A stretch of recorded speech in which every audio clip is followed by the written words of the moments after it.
नमस्कार, स्वागत है आप सभी का मॉर्निंग न्यूज में। मैं हूं आपके साथ हर्षदा। नीमका थाना से खबर है, जहां जनजातीय गौरव दिवस का मिला जिला स्तरीय समारोह एवं संवाद कार्यक्रम शुक्रवार को आयोजित किया गया। ये कार्यक्रम नीमका थाना जिला कलेक्टर शरद मेहरा की अध्यक्षता में नयाबास गांव में स्थित राजीव गांधी सेवा केंद्र में आयोजित हुआ। कार्यक्रम का शुभारंभ जिला कलेक्टर ने भगवान बिरसा मुंडा की तस्वीर पर पुष्प अर्पित कर किया। इस दौरान उन्होंने विभिन्न विभागों द्वारा लगाए गए कैंप्स का निरीक्षण भी किया। चिकित्सा विभाग द्वारा लगाए गए स्वास्थ्य कैंप में वहां मौजूद कार्मिकों से लोगों को जाने वाली सुविधाओं व समस्याओं के बारे में पूछा और संबंधित अधिकारियों को समस्याओं के त्वरित समाधान के निर्देश दिए। नीमका थाना से रविकांत अग्रवाल की रिपोर्ट। डीग जिले के बरौली धाव गांव के रास्तों पर लंबे समय से जमा कीचड़ से परेशान होकर स्थानीय संत ने सरकार को चेतावनी दी थी, कि जिसके बाद प्रशासनिक अमला जागा और फौरन जेसीबी से कीचड़ साफ करने पहुंचा। मामला डीग जिले के कामा थाना इलाके के गांव बरौली धाव का है। सरपंच प्रतिनिधि नंद किशोर गुर्जर ने बताया कि मौके पर प्रशासन सड़क से पानी निकालने का काम कर रहा है। ट्रैक्टर से कीचड़ खिंचवाया जा रहा है, पानी को खेतों में डाला जा रहा है। सरपंच प्रतिनिधि नंद किशोर गुर्जर ने बताया, गांव के राजकीय उच्च प्राथमिक विद्यालय के सामने नाले का गंदा पानी भरा है। यहाँ काफी कीचड़ भी जमा है। कलेक्टर को भी इस समस्या से अवगत करवाया था, जिसके बाद कलेक्टर ने प्रशासन को गंदे पानी की निकासी के लिए आदेश दिए थे। गुरुवार को संत ब्रजवासी बाबा ने भी प्रशासन को चेतावनी दी कि पानी नहीं निकला तो संत समाज बड़ा आंदोलन करेगा। अधिक से पंकज शर्मा की रिपोर्ट। देवली उनियारा विधानसभा उपचुनाव के दौरान हुई हिंसा को लेकर प्रदेश के स्वायत्त शासन एवं नगरीय विकास विभाग मंत्री झाबर सिंह खर्रा ने इसे लोकतंत्र के लिए घातक बताया। उन्होंने इसकी तुलना बिहार, बंगाल और यूपी में होने वाली घटनाओं से की है। उन्होंने लोगों को हिंसा के लिए उकसाने वालों पर कार्रवाई की बात कही। मंत्री खर्रा प्रतापगढ़ में मीडिया से बातचीत कर रहे थे। देवली उनियारा विधानसभा उपचुनाव के दौरान निर्दलीय प्रत्याशी नरेश मीणा द्वारा चुनाव अधिकारी को थप्पड़ मारने एवं उसके बाद वहां पर हुई हिंसा को लेकर प्रदेश के स्वायत्त शासन एवं नगरीय विकास विभाग मंत्री ने कहा कि लोकतंत्र में उम्मीदवारों को इस तरह की हरकतें करना ठीक नहीं है और शोभा नहीं देता। प्रतापगढ़ से तेजकरण राठौड़ की रिपोर्ट। देवली उनियारा जो सीट है, वहां पर मतदान के दिन जिस प्रकार जो प्रत्याशी है निर्दलीय नरेश मीणा, उनके द्वारा एक आरएस अधिकारी के थप्पड़ जड़ा गया, उसको किस प्रकार देखते हैं? देखिए, पहले इस प्रकार की हरकतें उत्तर प्रदेश में, बिहार में, बंगाल में हुआ करती थी। अब उनकी देखा देखी राजस्थान में भी प्रयास शुरू हुए हैं, लेकिन अब उसके खिलाफ जिस प्रकार की कार्रवाई हुई, ये सबसे शर्मनाक बात थी कि एक जनप्रतिनिधि बनने का ख्वाब देखने वाला व्यक्ति अगर इस प्रकार की हरकत करता है तो ये मैं समझता हूँ कि लोकतंत्र के लिए बहुत दुखदायी बात है। किसी को भी इस प्रकार की हरकत नहीं करनी चाहिए। रास्ता रोकना, विरोध प्रदर्शन करना किसी समस्या के समाधान के लिए एक अलग मुद्दा हो सकता है, लेकिन हिंसा, और वो भी अनावश्यक हिंसा,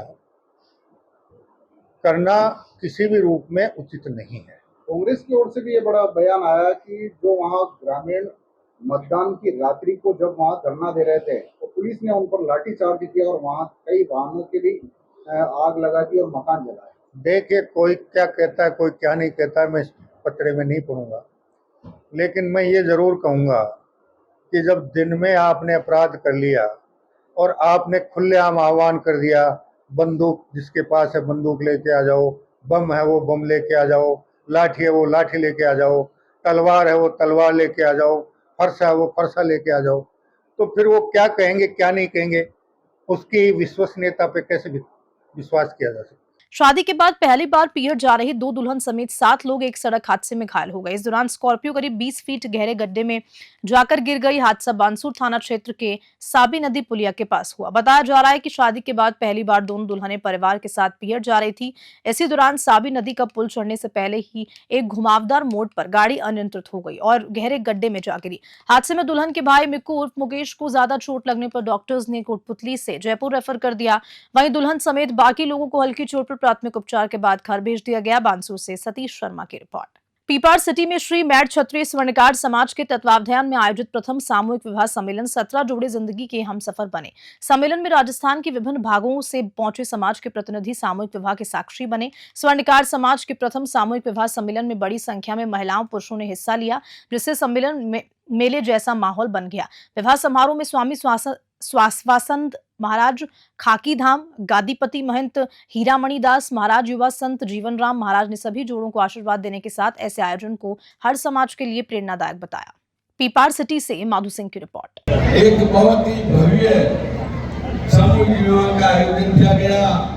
सबसे पहले तो मैं उन समस्त भामाशाहों को जिन्होंने प्रत्यक्ष अप्रत्यक्ष रूप से इस विवाह सम्मेलन को सफल बनाने के लिए अपनी भूमिका अदा की, उनका बहुत बहुत हार्दिक अभिनंदन और स्वागत करता हूं। साथ के साथ उन समस्त जोड़ों को शुभ आशीष देते हुए उनके उज्जवल भविष्य की कामना करता हूं।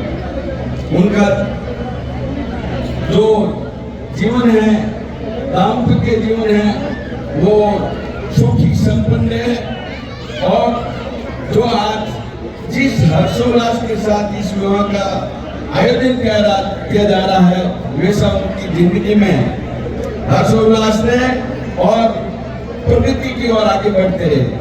डीडवाना शहर के कोट मोहल्ले में स्थित पड़ाय माताजी मंदिर के पुनर्निर्माण कार्यक्रम का भूमि पूजन शुक्रवार को प्रातः 9:15 बजे शुभ मुहूर्त में मंदिर समिति अध्यक्ष सुरेश गग्गड़ के मुख्य यजमान के रूप में पत्नी इंदिरा गग्गड़ के साथ पंडित सुरेश व्यास के आचार्यत्व में हुआ। इस दौरान जिला collector Pukhraj Sain, additional SP Himanshu Sharma, RSS के जिला संघ चालक राम अवतार सराफ, वरिष्ठ उपाध्यक्ष ओम प्रकाश मोदी, राजस्थान बास्केटबॉल संघ के अध्यक्ष अजीत सिंह राठौड़, कोषाध्यक्ष मनोज सारडा, नितेश बाजरी, योगेश शर्मा, किशन व्यास, जयप्रकाश पसारी, कालेंद्र नागौरी, अमरीश माथुर, मदन मोहन दादिच सहित नगर के प्रमुख जनों की उपस्थिति में किया गया।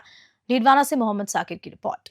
पाली जिला प्रशासन तथा चिकित्सा एवं स्वास्थ्य विभाग द्वारा जिले के लोगों को विशेष रूप से युवाओं को तंबाकू सेवन से होने वाले गंभीर दुष्परिणामों के प्रति जागरूक करने के उद्देश्य से 24 सितंबर से आगामी 23 नवंबर तक 60 दिवसीय टोबैको फ्री यूथ कैंपेन 2.0 का आयोजन किया जा रहा है। रैली को लेकर बांगड़ चिकित्सालय में महा जन जागरण रैली निकाली गई, जिसे हरी झंडी अधीक्षक HM चौधरी द्वारा दिखाई गई। रैली के दौरान अभी सभी सहभागी तंबाकू उत्पादों का त्याग करने तथा तंबाकू उत्पादों से दूर रहने के नारे लगाए गए। NM प्रशिक्षण केंद्र पर रैली में सम्मिलित सभी सहभागियों को तंबाकू मुक्ति की शपथ दिलवाई जाएगी और सभी से तंबाकू मुक्ति के लिए शपथ पत्र भी भरवाए गए। पाली से हर्षपाल सिंह की रिपोर्ट और इसी खबर के साथ मॉर्निंग न्यूज में इतना ही। नमस्कार। ये भारत सरकार और राज्य सरकार की तरफ से युवाओं को तंबाकू से दूर रखने के लिए टोबैको फ्री यूथ कैंपेन 2.0 पिछले 24 सितंबर से संचालित किया जा रहा है पूरे देश में। राजस्थान में भी और हमारे ज़िले में भी एक 60 दिवसीय कार्य योजना संचालित हो रही है, जो आगामी 23 नवंबर तक संचालित होगी। इसका मुख्य उद्देश्य है कि आमजन को, विशेषकर युवाओं को तंबाकू के दुष्परिणामों के प्रति जागरूक करना है, ताकि वो तंबाकू से आजीवन बचे रहें। और इसका एक दूसरा उद्देश्य ये भी है कि जो लोग ऑलरेडी तंबाकू इस्तेमाल कर रहे हैं, उनका तंबाकू से उनकी मुक्ति करवानी है, उनकी इस लत से छुटकारा दिलाना है। तो इन दो मुख्य उद्देश्यों के साथ में लेकर के प्रचार प्रसार गतिविधियाँ पूरे ज़िले में इन अलग अलग दिवसों में रोज़ाना कुछ न कुछ गतिविधि नियमित रूप से आयोजित की जा रही है, और जो आगामी 23 नवंबर तक की जाएगी। उसी श्रृंखला में आज ये एक विशाल जन जागरण रैली का आयोजन किया गया है। आदरणीय जिला कलेक्टर महोदय, हमारे CM साहब डॉक्टर विकास मारवाल जी के नेतृत्व में, और इसमें हमारे नर्सिंग प्रशिक्षणार्थी, आंगनबाड़ी कार्यकर्ता, आशा सहयोगिनी और विभाग के कर्मचारियों ने आज हिस्सा लिया।